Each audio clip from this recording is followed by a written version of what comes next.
जब भी हम हवन करते हैं तो उसमें कुछ सामग्री अर्पित करते हैं। सामग्री अर्थात कुछ जड़ी बूटियां होती हैं जो हम अग्नि में चढ़ाते हैं।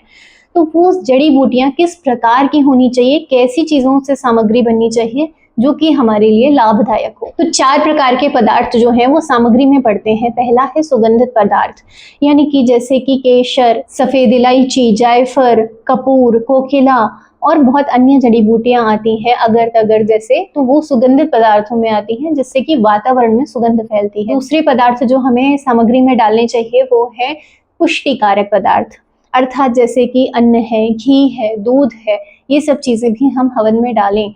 इससे हमें पुष्टि मिलती है, यानी हमारे शरीर को पुष्टि मिलती है और वातावरण को पुष्टिकारक होते हैं ये पदार्थ। फिर तीसरे प्रकार के पदार्थ होते हैं मिष्ट पदार्थ, अर्थात जैसे गुड़, छुहारा, शक्कर। शक्कर वो चीनी वाली नहीं, शक्कर अलग होती है, चीनी अलग होती है, तो शक्कर डाल सकते हैं, शहद डाल सकते हैं। ये सारे मिष्ट पदार्थ हैं जो हम हवन में डालें। और फिर उसके बाद आखिरी में आते हैं रोगनाशक पदार्थ। रोगनाशक पदार्थ अर्थात जैसे गिलोय, तेजपत्ता, पलाश और अन्य बहुत सारी जड़ी बूटियां ऐसी हैं जो हमारे रोगों का नाश करती हैं, जो त्रिदोष नाशक होती हैं, तीनों दोषों का नाश करती हैं। इसी के साथ साथ कुछ स्पेशल अगर हमें कोई प्रॉब्लम है तो हम उसके लिए भी अलग से हवन सामग्री बना सकते हैं।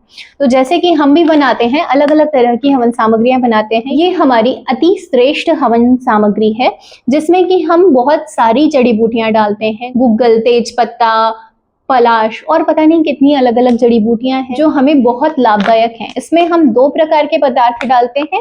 पहला तो हो गया सुगंधित पदार्थ और दूसरा हो गया रोगनाशक पदार्थ। और जो 2 प्रकार के पदार्थ हैं जो कि पुष्टिकारक हैं, जैसे कि अन्न हो गया या चावल हो गया या दूध हो गया, और इसके अलावा मिष्ठ पदार्थ जो है जैसे गुड़, शक्कर इत्यादि, तो ये सब हम नहीं डालते हैं क्योंकि इसमें कीड़े लगने के चांसेस या इन सब चीजों में जल्दी फंगस या कीड़े लग जाते हैं, इसलिए हम इसमें नहीं डालते हैं। और क्योंकि वो घर में आसानी से अवेलेबल होते हैं इसलिए हम इसमें सिर्फ और सिर्फ रोगनाशक पदार्थ और साथ में सुगंधित पदार्थ डालते हैं। तो ये जो हमारी हवन सामग्री है इसमें आप अलग से मिला सकते हैं और उसके बाद जब आप इसको हवन में आप प्रयोग करेंगे तो ये बहुत अच्छी सुगंध भी देगी, आपके वातावरण को भी शुद्ध करेगी और इसी के साथ साथ आपके रोगों का भी नाश करेगी। ऐसी ही हवन सामग्रियों का प्रयोग हमें करना चाहिए जो कि हमारे लिए लाभदायक हो और पूरे वातावरण के लिए भी। ओम नमस्ते।